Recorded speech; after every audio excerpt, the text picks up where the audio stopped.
আসসালামু আলাইকুম। সুপ্পুর ছাপ্পা মারা শেষ, নুরু রাশেদের পশ্চাৎদেশ।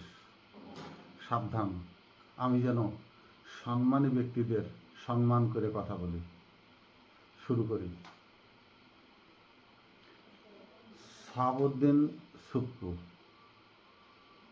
অবশেষে উনি এখনো বোঝেন নাই যে তার পদত্যাগ করাটা কতটা জরুরি, কিন্তু যে কোনো প্রেসারে হয়তো লন্ডনে গিয়ে শেখ হাসিনার সাথে কথা বলা বিষয় হতে পারে।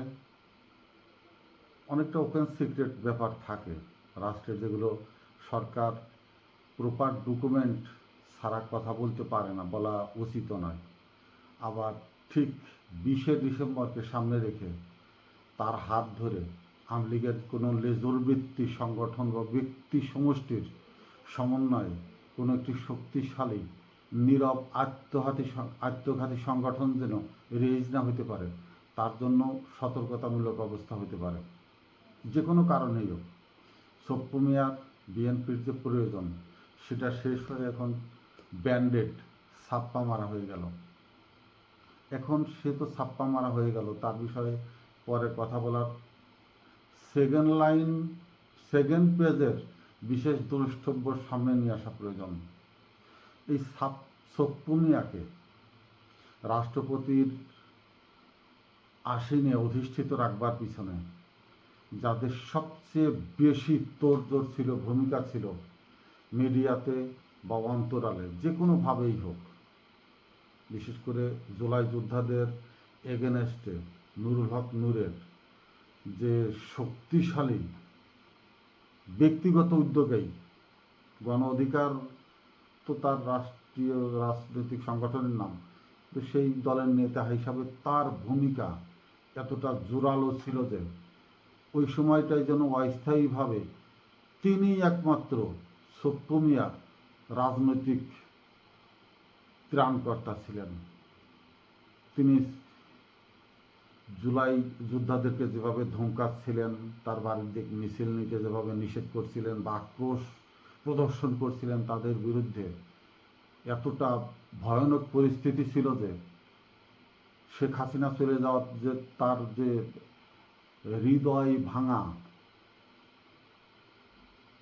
তুষার ধসের মতো হাহাকার, দীর্ঘশ্বাস, অথবা আগুনের হলকা তার বুকের ভিতর দিয়ে বের হচ্ছিল, সেটা তিনি ওই জুলাই আগস্টের যোদ্ধাদের উপরে ঝাড়ছিলেন। সে বঙ্গভবনের দিকে তারা কেন যাচ্ছে, ওখানে কেন যাচ্ছে তারা? তো এখন তারা দুইজনই সম্মানিত। আমি আবার গুড়ার থেকে শুরু করছি। শাহাবুদ্দিন সুপ্পু রাষ্ট্রপতি ছিলেন শেখ হাসিনার সম্পূর্ণ ব্যক্তিগত পছন্দের একজন ব্যক্তি। রাজনীতির মাঠে তার দলীয় লোকজন খুব একটা পরিচিতিভাবে তার ভিতরকার খবর জানতেন না, যে কতটা তিনি পোষ্য কুকুর ছিলেন, ভৃত্যের ব্যক্তিত্বহীন একটি ভৃত্য ছিলেন শেখ হাসিনার। তো তিনি যদি জুলাই আগস্টের আন্দোলনের ভিতরে বা যেদিন শেখ হাসিনা পালিয়ে গেলেন, ওই সময়ও যদি স্বইচ্ছায় সারেন্ডার করে পদত্যাগ করে আইন শৃঙ্খলা বাহিনীর হাতে নিজেকে প্রত্যার্পণ করতেন, তাহলে বোঝা যেত না যে না, সপ্পু দেশপ্রেমিক, স্বৈরশাসকের বাইরের একজন ব্যক্তিত্ব এবং রাষ্ট্রপতির যে নিরপেক্ষ ভূমিকা সেটাতে তিনি ছিলেন। কিন্তু সেটাই তিনি করেননি। না করে তিনি তার হাল ঠিকমতো কাঠি ধরে বসেছিলেন রাষ্ট্রপতির চেয়ারে। এই জায়গাটাতে যদি একটু বিশ্লেষণ করা যায়, তাহলে এই যে 5-6 মাস বিএনপির রাষ্ট্রপতি থাকলেন, অন্তর্বর্তীকালীন সময়ও তখন রাষ্ট্রপতি থাকলেন, যদিও ভূমিকাহীন, তবুও থাকলেন। এর পশ্চাৎপদে আমরা যদি একটু খুঁড়তে যাই, তাহলে কি এটা বুঝবো না যে তিনি রাষ্ট্রপতি হওয়ার পরপরই বিএনপির যে কোনো একটি গ্রুপের সাথে যোগ সাদস্য করে এমনভাবে একটা মিডিয়াম পথে চলছিলেন যেন যে কোনো মুহূর্তে তিনি তার রূপ বদলাইতে পারেন। যে রূপ বদলেছেন, সংসদ উদ্বোধনের সময় তিনি বিএনপির পক্ষে যে ছাপাই গিয়েছেন, এই যোগাযোগটা কি তাহলে শেখ হাসিনার ক্ষমতায় থাকার সময়ও অভ্যন্তরীণ গোপনীয়তার সাথে যোগাযোগ চলে আসছিল? অর্থাৎ তিনি কতদিন ধরে বিএনপি ছিলেন? যখন আওয়ামী লীগের রাষ্ট্রপতি তখনও কি তিনি বিএনপি ছিলেন, নাকি অন্তর্বর্তী সরকার আসার পরে তিনি বিএনপি হয়েছিলেন, নাকি এই 5 মাস তিনি বিএনপি ছিলেন? এটা গভীরভাবে বিশ্লেষণ করা প্রয়োজন।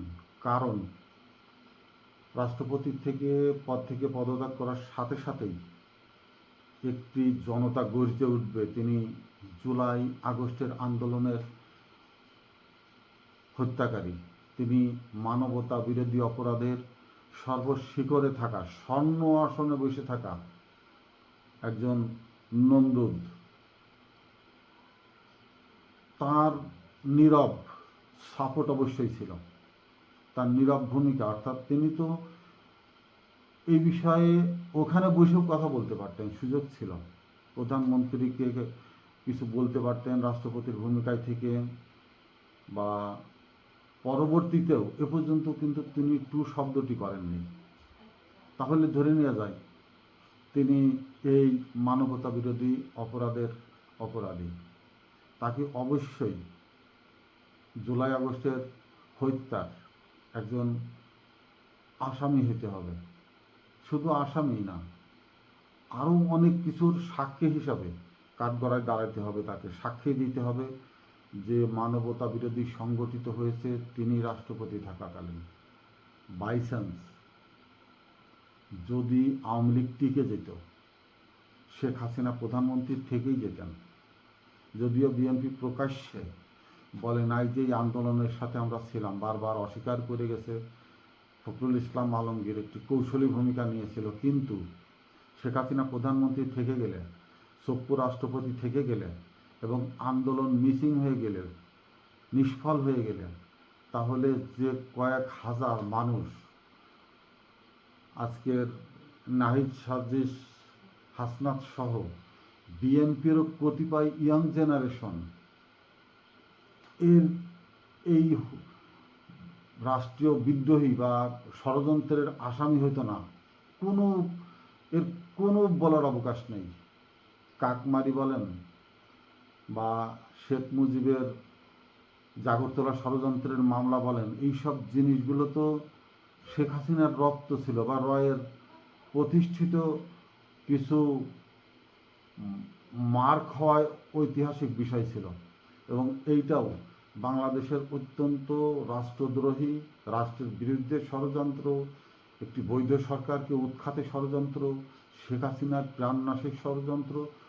মিনিমাম 50টি ধাঁচে মামলা হয়তো, এবং এই এনসিপির নেতৃবৃন্দ থেকে শুরু করে বিএনপির বাঘা বাঘা আজকে যারা এনি, রিজভি বা হাফিজ সাহেব থেকে শুরু করে, হয়তো ফখরুল সাহেবটা হতো না, ইয়াং জেনারেশন, ইয়াং মিনিস্টার যারা হয়ে আসছে বা এমপি হয়ে আসছে, প্রতিটা জেলায় জেলায় এদের নাম মামলা হতো। এমনকি এই মামলাগুলো কিছু মানুষকে, মিনিমাম 200-300 অত্যন্ত দক্ষ, শিক্ষিত, স্মার্ট, রাজনৈতিক সচেতন মানুষকে মৃত্যুদণ্ড দিত শেখ হাসিনা। শেখ হাসিনার আদালত এবং সেই মৃত্যুদণ্ডগুলো তারা যত কাকতি মিনতি করে অনুকম্পা চেয়ে এই শাহাবুদ্দিন সুপ্পুর কাছে প্রাণ ভিক্ষা চাক না কেন, শাহাবুদ্দিন সুপ্পু একটি প্রাণীকেও মৃত্যুদণ্ডের হাত থেকে প্রাণ ভিক্ষা দিতেন না, বরঞ্চ তিনি বাম পাশে লাল কালি দিয়ে এটুকুই লিখে দিতেন যে মৃত্যুদণ্ড দ্রুত কার্যকরের জন্য বিচার লয়কে অনুরোধ বা সুপারিশ করা গেল ত্বরান্বিত করতে, মৃত্যুদণ্ড দ্রুত ত্বরান্বিত করতে রাষ্ট্রপতি উৎসাহ দিতেন। সেই সুপ্পু তাকে কিভাবে একেবারে অপুরস্কৃত করে রেখে দেওয়া যায়? না, এটা তো সম্ভব না। এনার রাষ্ট্রপতি থেকে পদত্যাগ করার সাথে সাথেই আইন শৃঙ্খলা বাহিনী কর্তৃক যদি গ্রেপ্তার না করা হয়, রাজপথে মব সৃষ্টির মাধ্যমে যদি জনতার হাতে তিনি নিহত হন, তাহলে বাংলার মাটিতে তার নামে মৃত্যু নিয়ে কোনো মামলা মকদ্দমা পুলিশি হয়রানি কোনো কিছুই হওয়ার সুযোগ নেই, কারণ সেটা জনতার উল্লসিত সংবেদনশীল একটি হত্যাকাণ্ডের সংগঠিত হবে। এখন সপ্পু মিয়ার ছাপ্পা মারা শেষ, এই পর্ব আমার সময় কম। আসছি নুরুল হক নূর এবং রাশেদ খান, যেটা দ্বিতীয় চ্যাপ্টারে শুরু করেছিলাম, যে নুরুল হক নূরের যে হাম্বি দাম্পি ছিল ওই সময়, একই সময় তো প্রয়োজনও ছিল গণভবনের পরেই বঙ্গভবনের দিকে আন্দোলনকারীরা যাচ্ছিল, তাদেরকে ব্যারিকেড দেওয়া হলো এবং তাদেরকে এই বলে অন্তত নিবৃত্ত করা গেল যে রাষ্ট্রপতি সাংবিধানিক একটি পদ, শেখ হাসিনাও সাংবিধানিক পদ, রাষ্ট্রপতিও সাংবিধানিক পদ। যদি রাষ্ট্রপতিকে এই সময় সরিয়ে দেওয়া হয়, সংবিধানে রাষ্ট্রের একটি বিশৃঙ্খলতার সৃষ্টি হবে। সাংবিধানিকভাবে রাষ্ট্র পরিচালনার যে অমোঘ নিয়ম সেটার ব্যত্যয় ঘটবে, যেহেতু স্পিকারও নাই, কেউ ছিল না, অন্তত একটি প্রতীকী মানুষ সেখানে থাকা প্রয়োজন। কিন্তু সময়ের সন্তান, আমি নুরুল হক নূর এবং রাশেদকে ছোট করছি না, তারা 19 সালের সময়ের সন্তান ছিল, মানুষকে যতটুকু জাগ্রত করতে পেরেছিল, তার জন্য অবশ্যই এদেশের মানুষ, আমাদের মতো মানুষরা তাদেরকে শ্রদ্ধা, ভালোবাসা বা নিবেদিত প্রাণ ওই সময়ের জন্য বটেই তারা কিছুটা হলেও আন্দোলনমুখী করে 24-এর আন্দোলনের একটি যে ভিত্তি স্থাপন করে গেল, ভিত্তি প্রস্তরের যে জায়গাটা তৈরি করে দিয়ে গেল, শিখিয়ে দিয়ে গেল, তার জন্য তারা ধন্যবাদ পাওয়া উপযুক্ত। কিন্তু পরবর্তীতে তারা দুইজন মিলে রাষ্ট্রের অনুকম্পা পেতে, শেখ হাসিনার দৃষ্টি তাদের দিকে ঘোরাইতে ফেরাইতে, হয়তো আর্থিকভাবে সহায়তা পেতে বা রাজনীতিতে এগিয়ে যাবার জন্য তারা যে কৃতদাসের ভৃত্যের এবং নতজানু রাজনৈতিক শিষ্টাচার বহির্ভূত যে, মানে একেবারে কি বলবো আমি, এদের মতো চাকর বাকর নকরের ভূমিকা প্রদর্শন করে গেছে নূর। হ্যাঁ, নূরের উপর টর্চার হচ্ছিল, কিন্তু তার অধিকাংশই ছিল সমঝোতার মাধ্যমে পুলিশের সাথে, অর্থাৎ তাকে যেন সরকারও একটু নরম চোখে দেখে, সেই সাথে সে যে জায়গা থেকে উঠে এসেছে, একেবারে মানুষের সেন্সিটিভ জায়গাকে, অর্থাৎ আবেগকে অনেকটাই তার নিপীড়ন নির্যাতনের জন্য তিনি পেয়েছেন, মানুষের সহযোগিতা, সহানুভূমতা অনেকটাই পেয়ে গেছেন তিনি। তো সেইটাকে আকৃষ্ট করে রাখবার জন্য অনেক ভূমিকাই ছিল সাজানো গোছানো। কিন্তু শেখ হাসিনা পালিয়ে যাবার পর বা নির্বাচনমুখী হওয়ার পর নুরুল হক নূর বিএনপির জোটের ভিতরে চলে আসছেন। সেটা আসতেই পারেন, তার একটি রাজনৈতিক সংগঠন আছে, রাজনীতিতে তার দলকে, তার অনেক ইয়াং ছেলেপেলে আছে, তার সাথে তাদেরকে টিকিয়ে রাখতে, অস্তিত্ব ধরে রাখতে তিনি জোটে আসতেই পারেন। জোটে আসার পরে হয়তো তারেক রহমান 19-এর সেই আন্দোলনের জন্য তাকে মনে রাখতে চান, তাকে একটি সম্মানজনক অবস্থানে রেখে যেতে চান, যেন পরবর্তীতে ওই ধরনের নিম্নমানের নিকৃষ্টতম একেবারে আনসারে ধরে যেন আর পিটাতে না পারে, পথে ঘাটে যে কেউ ধরে যেন আর কিল ঘুষি পাঞ্জে না মারতে পারে, ল্যাং মারতে না পারে, যে কোনো ফুটপাতের কলা বেচা, বাদাম বেচা, হাতে করে গেঞ্জি বেচারা যেভাবে দাবড়ায় নিয়ে বেড়াতে সবসময় নূরকে, হয়তো আবারও দাবড়াবে সময় আসলে। নূরের চরিত্রহীন চারিত্রিক বৈশিষ্ট্য যা আছে সেটা তো সাধারণ মানুষরা জানে। হয়তো প্রধানমন্ত্রী ভেবেই তাকে মন্ত্রীর দায়িত্ব দিয়েছেন, কিন্তু মন্ত্রীর দায়িত্বে আসীন হবার পর তার যে গম্ভীরতা, অহংকার বোধ এবং তার যে রাজনৈতিক কৃষ্টি কালচার এতটা অজানা, এতটা অক্ষম, মূর্খ গর্ধব একটা ছেলে, আন্দোলনের জন্য উপযুক্ত ছিল ওই সময়।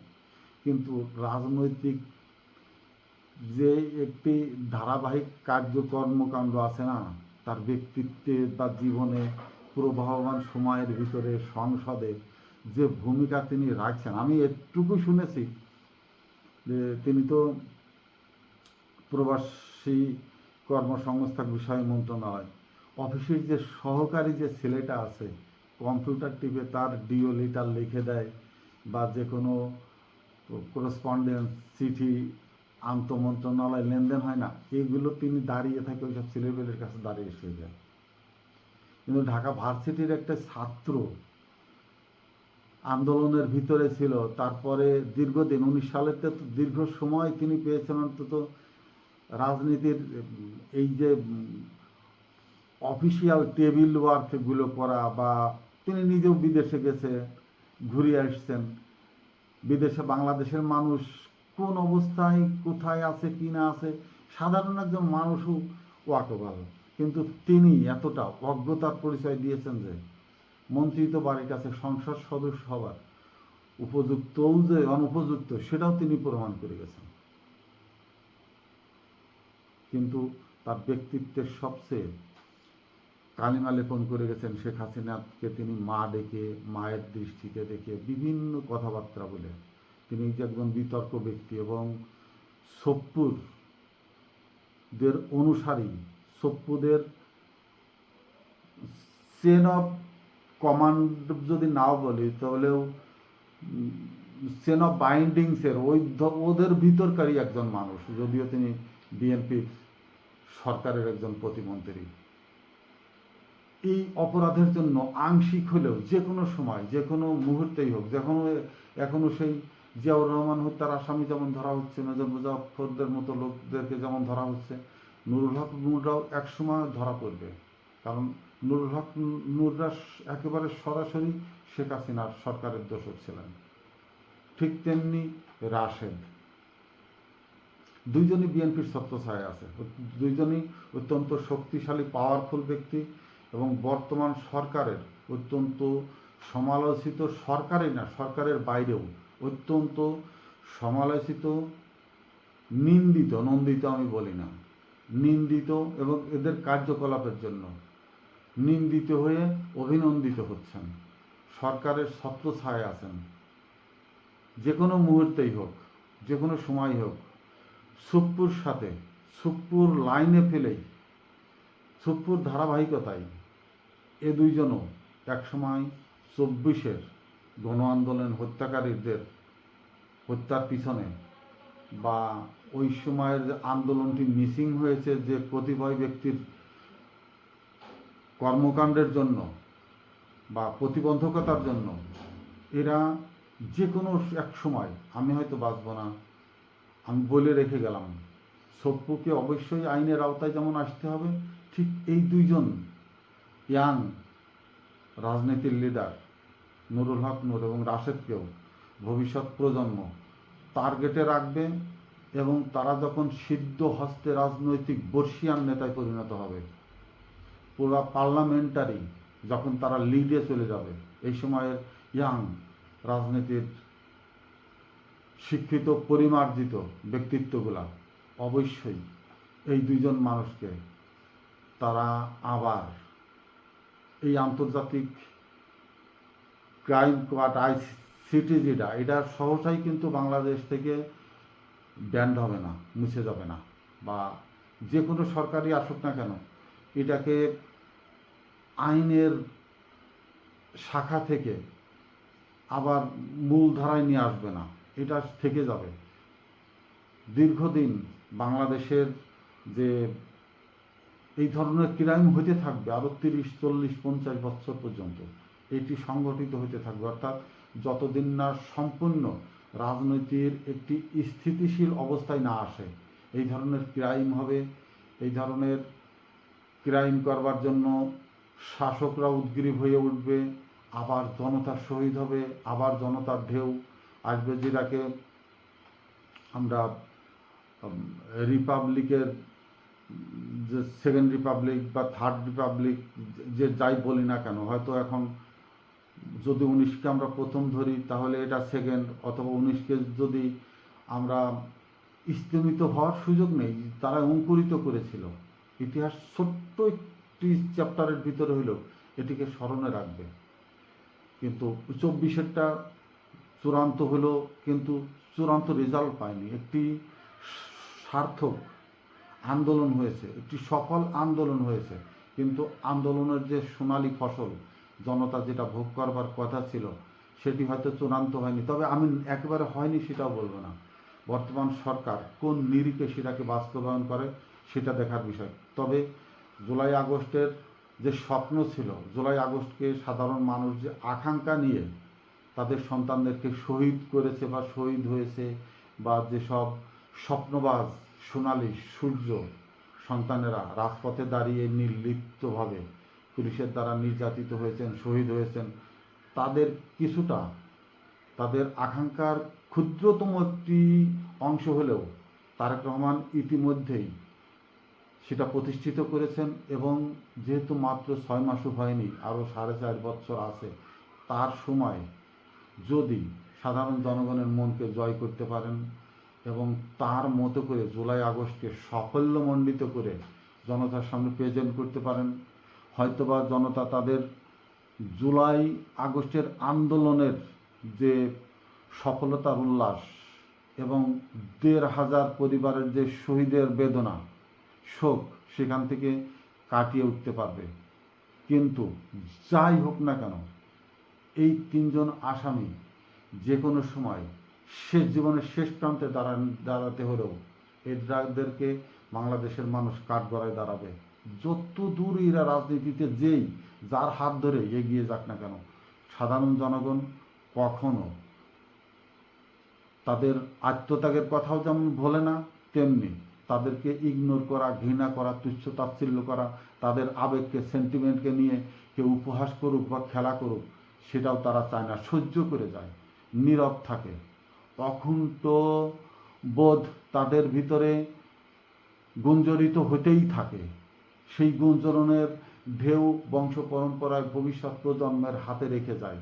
আমরা নির্যাতিত হয়েছি, ব্যথিত হয়েছি,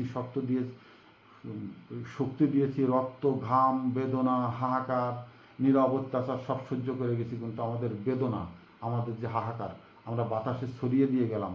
তোমরা সেই বাতাস থেকে সংগ্রহ করে নিয়ে তোমাদের ভিতরে শক্তি সঞ্চারিত করো এবং এর চরম প্রতিশোধ নিও হে আমার ভবিষ্যৎ প্রজন্ম। এই বেদনা বাতাস থেকে নতুন জেনারেশন সংগ্রহ করে নেয়। তারা বাতাসে হাতড়ায়, হাহাকার খুঁজে পায়, তারা রাজনৈতিক স্পেস খুঁজতে থাকে, তৈরি করে নিতে থাকে, যে কোনো এক সময় হোক না কেন। এখন এই কলঙ্কময় জায়গাটা কে কতটুকু রক্ষা করবে সেটা দেখার বিষয়।